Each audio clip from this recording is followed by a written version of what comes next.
Il nostro presidente è sempre stato molto, molto vicino al nostro movimento ed è bellissima questa cosa qua, perché segue anche il trend che a livello internazionale hanno le nostre Paralimpiadi. Una notizia attesa che viene accolta dagli organizzatori delle Paralimpiadi Milano Cortina 2026 con grande entusiasmo. Alla cerimonia di apertura dei giochi sarà presente anche il Presidente della Repubblica Sergio Mattarella. È stato lui stesso ad annunciarlo. Le Paralimpiadi saranno un appuntamento importante che sarà seguito da tutti i nostri connazionali e da ogni parte del mondo. Ci vedremo a Verona per l'apertura, ha detto il Capo dello Stato.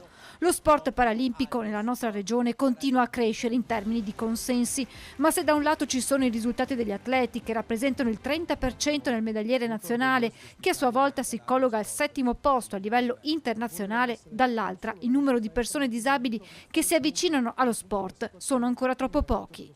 Noi abbiamo coinvolto una popolazione disabile ancora troppo, troppo poco numerosa.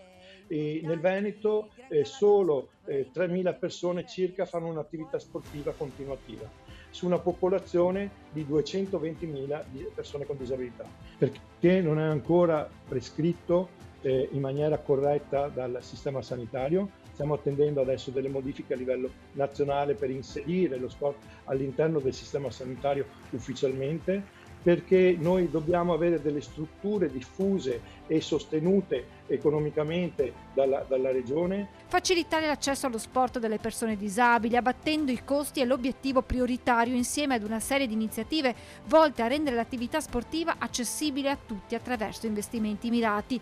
Temi discussi insieme al Presidente della Regione Alberto Stefani. L'occasione delle Paralimpiadi sarà proprio quella di lasciare quella legacy culturale che faccia sì che tutte queste iniziative possano finalmente essere messe in campo.